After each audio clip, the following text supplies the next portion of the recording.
Monkeypox. You've seen the fear-mongering about monkeypox in the media, right? Is this going to be the new quote-unquote pandemic? And perhaps even more interesting, we will watch a clip from March of 2021 where a group put together a fictional monkeypox simulation and brought together global experts deciding what they would do if there was a monkeypox outbreak. That's right, 2021. It's very reminiscent of Event 201 that was put together months before the coronavirus pandemic, which was a fictional coronavirus pandemic simulation put on by Johns Hopkins, Bill and Melinda Gates Foundation, and World Economic Forum. What's up with this monkeypox simulation? What's up with the monkeypox in general? Live shows.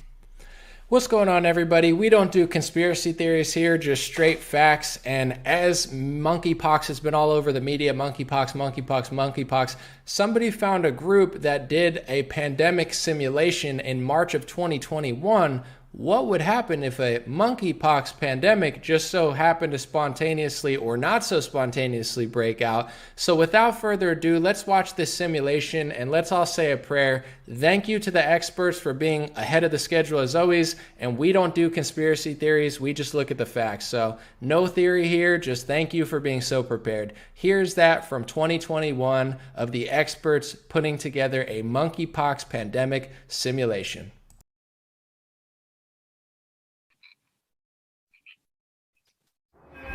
There are growing questions today around a new and deadly outbreak.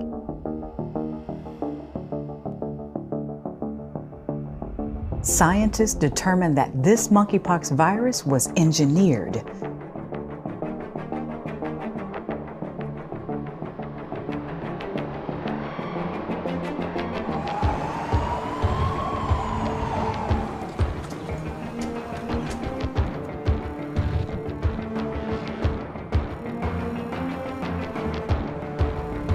With limited antiviral drugs and no known effective treatments, countries around the world are struggling to control another pandemic with already devastating effects.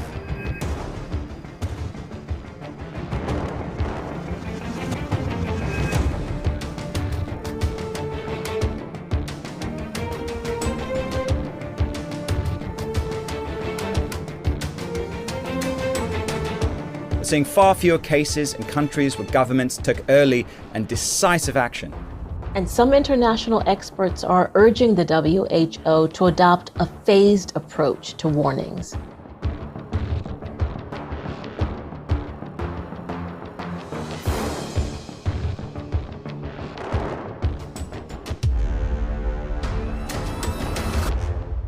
Okay, so who put this on, when, and why? It was put on by the NTI. The Nuclear Threat Initiative is a nonprofit, nonpartisan global security organization focused on reducing nuclear and biological threats, imperiling humanity. What was that? Part of their strengthening global systems to prevent and respond to high consequence biological threats. From the website, in March 2021, NTI partnered with the Munich Security Conference to conduct a tabletop exercise on reducing high consequence biological threats. The exercise examined gaps in national and international biosecurity and pandemic preparedness architectures, exploring opportunities to improve prevention and response capabilities for high-consequence biological events. Participants included 19 senior leaders and experts from across Africa, the Americas, Asia, and Europe with decades of combined experience in public health, biotechnology industry, international security, and philanthropy. Exercise summary. Developed in consultation with technical and policy experts, the fictional exercise scenario portrayed a deadly global pandemic involving an unusual strain of monkeypox virus that first emerged in the fictional nation of Britannia and spread globally over 18 months. Ultimately, the exercise scenario revealed that the initial outbreak was caused by a terrorist attack using a pathogen engineered in a laboratory with inadequate biosafety and biosecurity provisions and weak oversight. By the end of the exercise, the fictional pandemic resulted in more than 3 billion cases and 270 million fatalities worldwide. Now, I was curious who was on the board of directors, and they said that Ted Turner was the co-founder and co-chair, of course, and the former governor of California was there, as well as a lot of people.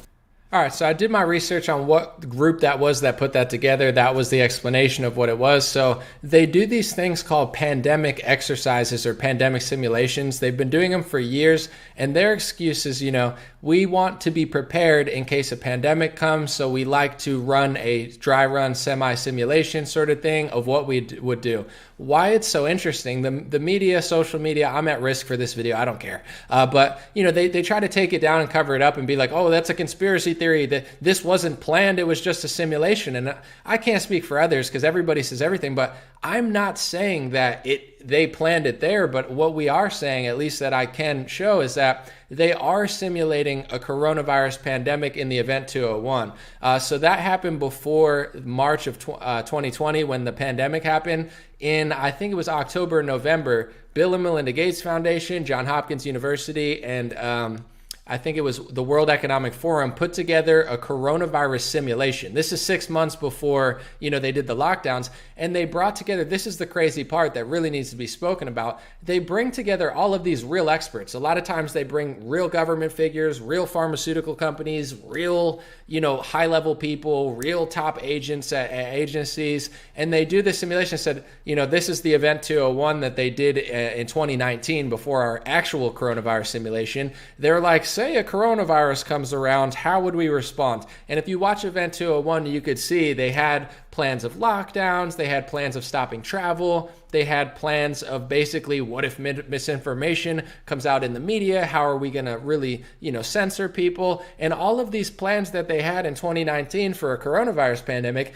they then rolled out in 2020. So I'm not saying that they planned the pandemic, because I'm not even allowed to say that, but what I will say is that they planned for sure a response to the pandemic. And it's not just like a YouTube creator making a simulation. You have some of the world's most powerful people, most influential people, and people that can move the dial in multiple different continents saying, if a pandemic comes around, here's exactly what we're going to do. So they did that in Event 201 in 2019 and said, if a pandemic of a coronavirus comes around, here's what we're going to do. And then in 2020, they did a lot of the same stuff that they planned at that simulation. So now I find it just fascinating that, and maybe this is because I'm not involved in virology and this is not my expertise, but I've never even heard in my entire life of monkeypox. Maybe I'm a dummy, maybe I don't pay attention enough, but monkeypox was not even a thing in my head ever, and most people, but that's not my job, I get it. Okay, so now in the media this week and last week, all you hear is monkeypox, monkeypox, monkeypox. I've never heard it in my life, but I'm hearing it everywhere.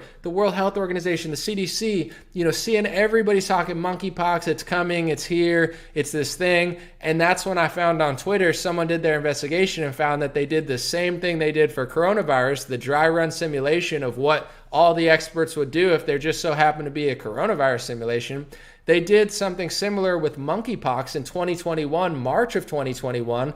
This foundation did it and said, hey, if a monkeypox pandemic comes at the hands of a biological terrorist, here's how we're going to plan it. Here's what we should do. The World Health Organization should be a phase plan. And I wouldn't be shocked if they started rolling out the same things that they rolled out in the simulation of 2021, because it's not just a bunch of schmucks doing it. It's like high-level people that have a lot of pull in governments and corporations around the world who already kind of have predetermined their response to the pandemic. And I'll say this real quick, but I want to play a clip of Ted Turner, since he was apparently the co-founder of this organization that ran this simulation. I want to say this, I would consider, and this is my opinion as a, citizen with very little power that can't even really speak the truth because social media can censor me.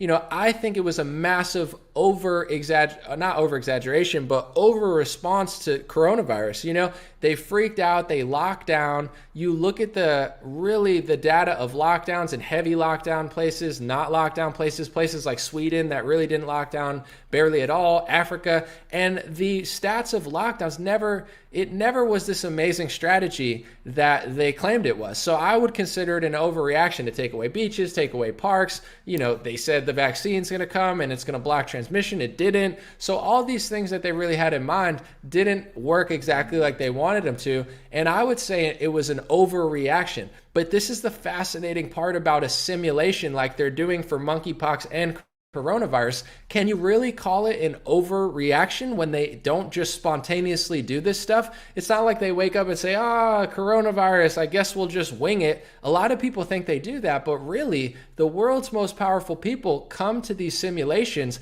and really kind of plan everything that they would do if a pandemic came, like a coronavirus or monkeypox.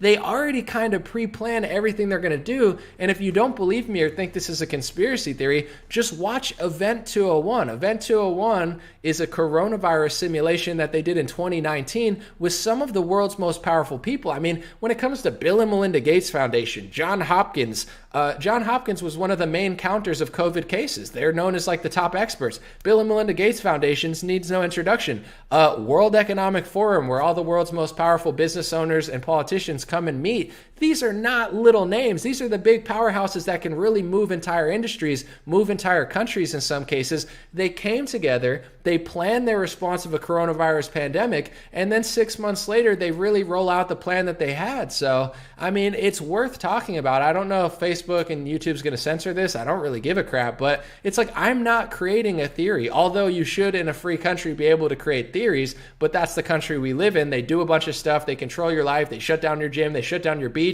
And then they try to tell you that you're a horrible person if you try to, protest against it. When they locked everybody in their houses and did this new brand of authoritarianism in 2020, they tried to make it illegal to protest. In New Jersey, people are getting arrested for literally protesting this authoritarian power grab. And I'm just here to say, I'm not saying they planned the virus. I'm not saying that they do that, although the lab leak theory is looking more and more plausible by the day. But I am saying they absolutely 100% for sure plan their responses to these pandemics, and they literally post it on YouTube so you could see. And then they have the nerve and the audacity to turn around and act as if it's some sort of conspiracy theory. Yeah, just like you called the lab leak conspiracy theory a year. What were you doing? Covering up a lab leak? Probably. You can't even say it. It's not even possible. Well, guess what? Robert Redfield, the former CDC director under Trump, he even thinks lab leak is the most plausible theory. So why'd you cover it up for a year, Facebook? Why'd you cover it up for a year, YouTube? Why are you guys covering it up? Oh, is it just this miraculous mistake you make, like the Hunter Biden laptop? Oh, this damaging story to the president we want's coming out. Let's cover it up and then admit it's true a year later. Oh yeah, I'm sure you just randomly did that. No, we know who you are. That's why you're so mad at Elon Musk. He wants to make everything transparent. It makes you so mad because you never wanted the people to have power. You never wanted citizens to be journalists. You want to have your friends at the World Economic Forum and the World Health Organization. They decide policy. They decide what's true or not. Disinformation minister board. You guys want to be like authoritarian dictators of the world where you decide what's real and fake. You decide what we do. You decide when we're slaves and get locked in our houses. And anybody who disagrees with it's a threat to your regime. We know what you're doing. And speaking of knowing what you're doing, since Ted Turner happened to be a co-founder of this nuclear threat initiative that's running this dry run simulation of a miraculous monkeypox, biological threat, let's watch a video of Ted Turner who explains what he thinks of the world. I mean, what are you going to call this a conspiracy theory too? Here's a clip of Ted Turner explaining how he thinks there's too many people in the world. But I'm sure this is just some sort of random thing, and maybe it's a hologram or something. I don't know.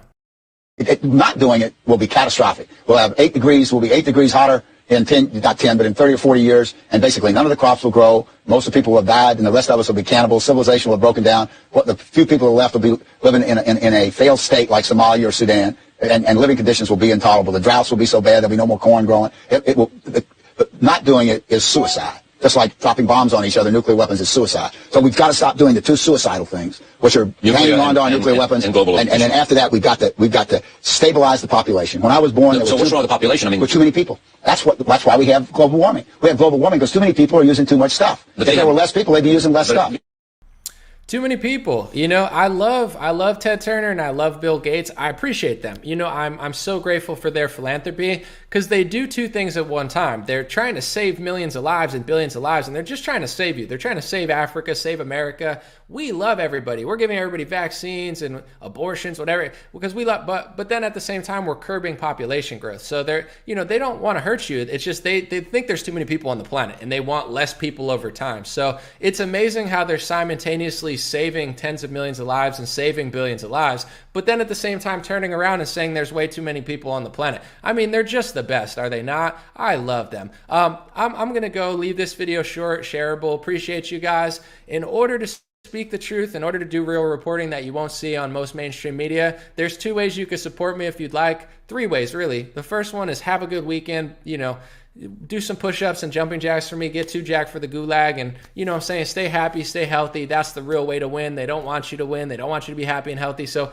be happy and be healthy. That's the free way to really help me. The other way is patreon.com/raretalk. Thank you for $5 a month. You can get a free podcast. You can get exclusives. I'm answering questions for Patreon people only, and I'm putting that publicly tomorrow. I'm editing it after this. So thank you to everybody, patreon.com/raretalk. It helps me more than you can imagine, and it's why I'm able to not really give a crap. I'm not going to say I have FU money, but through Patreon and through other sources, I have enough to not have to really worry and wonder if I need to sign to some loser media company that's going to try to shut me up and make me funnel money to Ukraine. I don't do that. I work for myself. God is great. And one of the ways is patreon.com/raretalk. So anybody that's ever supported through Patreon, you are helping me be here. You are helping this movement, and you have helped my news analysis and, information broadcasting more than you can imagine. Another way is godblesshats.com. If you like this blue beanie, we got blue beanies, black beanies, pink hats, baby blue hats, all made in the USA. It's a great thing. godblesshats.com.